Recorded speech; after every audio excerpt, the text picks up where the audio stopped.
Bonjour, ici Corinne Huette du site bossthemath.com.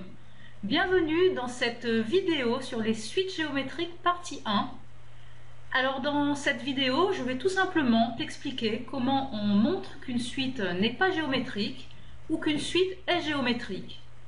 Une fois que tu auras acquis ces deux notions, on pourra passer à la partie numéro 2 où je t'expliquerai comment les suites géométriques interviennent dans les sujets de bac. Tu verras, c'est très formateur. Je te dis à tout de suite. Alors je crois qu'on peut commencer en rappelant ce que c'est qu'une suite géométrique. Alors tu imagines que je parte du premier terme qui est en général noté U0. Pour avoir le deuxième terme, eh bien tout simplement on va multiplier U0 par une constante Q. Ensuite, pour avoir le terme suivant, noté U2, eh bien on va refaire la même transformation, c'est-à-dire qu'on va multiplier le terme précédent U1 par Q, la même constante qu'avant. On répète ce procédé, et pour passer d'un terme UN à son terme suivant, UN plus 1, eh bien on va faire exactement la même chose. On va multiplier par cette constante Q qui s'appelle la raison de la suite géométrique. Si on écrit ceci sous forme d'une formule, eh bien, tu peux voir que on a UN plus 1, le terme suivant, qui est égal à Q fois UN, le terme précédent. C'est une formule indispensable qui donne la définition d'une suite géométrique en fait. Alors on a une deuxième formule indispensable qui va nous donner en fait UN en fonction de U0. Et bien regarde qu'est-ce qu'on va faire. UN en fait c'est U0 que tu vas multiplier par Q, que tu vas encore multiplier par Q, que tu vas encore multiplier par Q, etc. Et tu vas le faire n fois. Au final, UN sera égal à U0 multiplié par Q fois Q fois Q fois Q n fois, donc fois Q puissance n. Voici les deux formules indispensables à connaître sur les suites géométriques. On va pouvoir poursuivre maintenant. Alors le premier objectif de cette vidéo, comment montrer qu'une suite UN n'est pas géométrique. Alors voici la méthode. Tout d'abord, tu vas calculer ces trois premiers termes. Alors en général, on va les noter U0, U1 et U2. Et tu vas constater que pour passer de U0 à U1, eh bien, tu vas multiplier U0 par Q, un nombre Q, une constante. En revanche, pour passer de U1 à U2, tu vas multiplier par un nombre Q' qui n'est pas le même que le nombre Q précédent. Finalement, il suffira de montrer que U1 sur U0, qui est donc notre nombre Q, eh bien, n'est pas égal à U2 sur U1 qui est notre nombre Q'. Donc finalement tu n'obtiens pas la même constante et donc tu pourras conclure que la suite UN n'est pas géométrique. Voilà pour la méthode. On regarde tout de suite cette méthode sur des exemples. Voici donc un premier exemple. On me dit pour n appartenant à grand N, alors ça signifie que n est un entier égal à 0, ou 1, ou 2, ou 3, ou 4, etc. Tous les entiers naturels. On va nous donner une formule pour UN. UN égale 4 plus 2 puissance n. Il s'agit de montrer que cette suite UN n'est pas géométrique. Donc, comme je l'ai rappelé dans la méthode précédente, on va calculer ces trois premiers termes. Commençons par son premier terme U0. On remplace n par 0 dans cette formule. Ça va nous donner 4 plus 2 puissance 0, c'est-à-dire 4 plus 1, puisque 2 puissance 0 par convention, c'est égal à 1. Et donc, résultat égale 5. Je calcule le deuxième terme de la suite, U1, en remplaçant n par 1 dans cette formule. Ça va me donner 4 plus 2 puissance 1, c'est-à-dire 4 plus 2, c'est-à-dire 6. Enfin, je calcule le troisième terme de cette suite, U2, en remplaçant n par 2 dans cette formule, ce qui va me donner 4 plus 2 puissance 2, c'est-à-dire 4 plus 4, c'est-à-dire 8. Voilà. Donc, je constate que pour passer de 5 à 6, eh bien, il suffit de multiplier par 6 cinquièmes. Tu fais 5 fois 6 cinquièmes. Tu constates qu'on peut simplifier par 5 et on obtient bien 6. Ensuite, pour passer de 6 à 8, il suffit de multiplier par 8 sur 6. Pour la même raison, hein, si tu fais 6 fois 8 sur 6, tu peux simplifier par 6 et ça nous donne bien 8.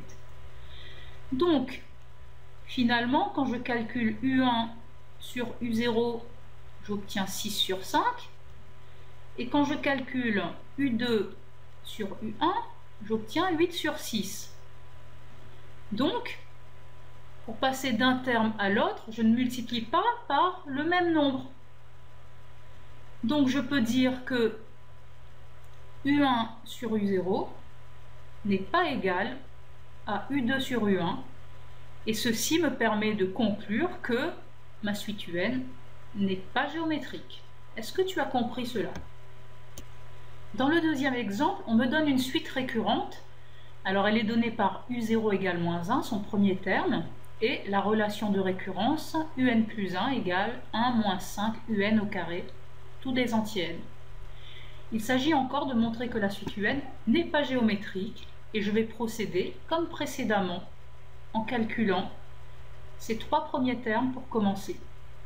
Alors U0, on me le donne dans la formule, ici, c'est égal à moins 1. Pour calculer U1, je regarde la relation de récurrence qui est donnée ici.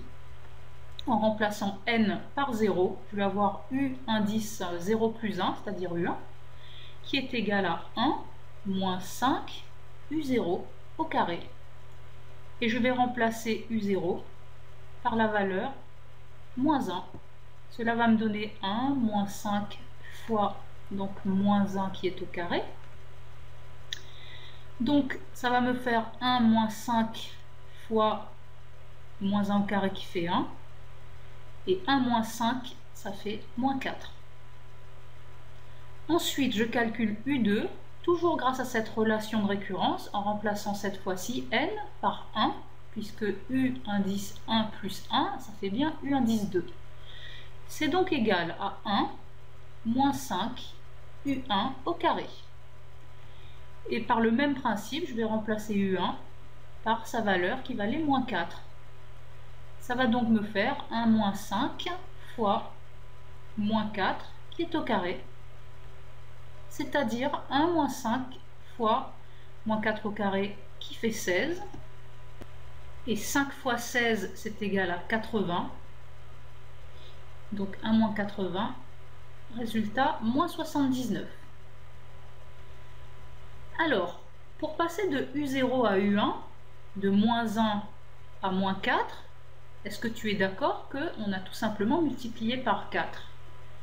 Et pour passer de moins 4 à moins 79, j'ai multiplié par 79 sur 4. Donc, le quotient U1 sur U0 est égal à 4, tandis que le quotient U2 sur U1 est égal à 79 sur 4. Et ces deux nombres-là sont totalement différents. Donc, je peux dire que U1 sur U0 n'est pas égal à U2 sur U1. Et comme précédemment, ça me permet de conclure que ma suite UN n'est pas géométrique. Passons maintenant à l'objectif numéro 2 de cette vidéo. Comment montrer qu'une suite UN, cette fois, est géométrique? Alors voici le principe. En fait, tu te fixes un entier n et tu vas calculer UN plus 1 sur UN. Tu dois trouver une constante Q qui ne dépend pas de n, ce sera la raison de ta suite. Alors pourquoi ce principe-là fonctionne? Eh bien, je ne sais pas si tu t'en rappelles, mais une suite géométrique est donnée par cette formule UN plus 1 égale Q fois UN. Le terme d'après est toujours égal à Q fois le terme d'avant. Donc, si tu divises par UN, cela est équivalent à dire, si tu veux, que UN plus 1 sur UN est égal à Q.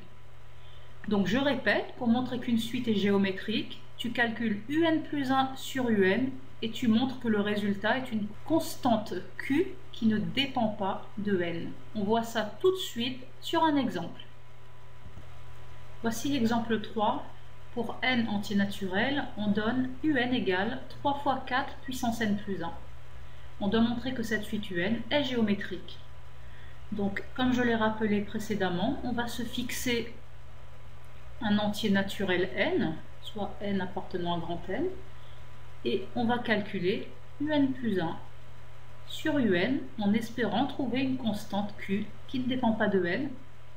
Alors, pour calculer un plus 1, je vais utiliser évidemment cette formule en remplaçant n par n plus 1.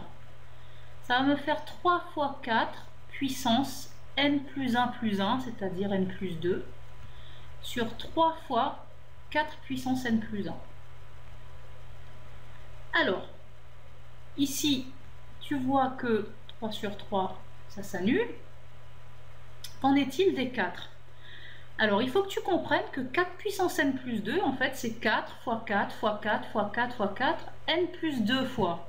Donc, est-ce que tu es d'accord que si je regroupe les n plus 1 premiers, je vais avoir 4 fois 4 fois 4, n plus 1 fois, c'est-à-dire 4 puissance n plus 1, fois 4, pour que ça m'en fasse n plus 2.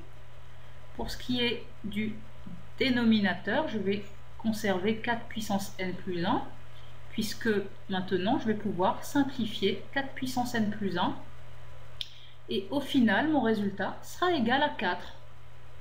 Donc un plus 1 sur un est tout le temps égal à 4 pour tous les entiers n. C'est une constante qui ne dépend pas de n, et donc je peux dire que la suite un est géométrique, et je peux même conclure que sa raison, c'est cette constante que je viens de calculer, q, qui est égale à 4. Voici un quatrième et dernier exemple. Alors on va me donner une suite récurrente, c'est-à-dire on va me donner son premier terme, u0 égale moins 4, et une formule de récurrence, un plus 1 égale un sur 3, tous les entiers n. Il s'agit encore de montrer que la suite un est géométrique. Donc comme précédemment, je vais me fixer un entier n naturel, et je vais calculer un plus 1 sur un. Alors, je reviens évidemment à la formule de récurrence qui définit la suite un. Et est-ce que tu es d'accord que ici, un sur 3, en fait, ça veut dire 1 un sur 3. Donc, qu'est-ce que je vais faire? Eh bien, je vais tout simplement diviser par un, et tu vois comme moi qu'il va me rester un plus 1 sur un égale 1 tiers. Voilà, c'est tout simple. Donc c'est bien une constante qui ne dépend pas de n, et donc je peux conclure comme dans l'exemple précédent que la suite un est bien une suite géométrique, et en plus je viens d'avoir sa raison, q, qui est égale à 1 tiers. Alors cette première partie sur les suites géométriques est à présent terminée. Je te remercie d'avoir suivi cette vidéo sur bossthemath.com. Et je te donne à présent rendez-vous pour suivre la deuxième partie de cette vidéo dans laquelle tu vas comprendre comment les suites géométriques interviennent dans des sujets de bac. Donc c'est vraiment très intéressant. À tout de suite.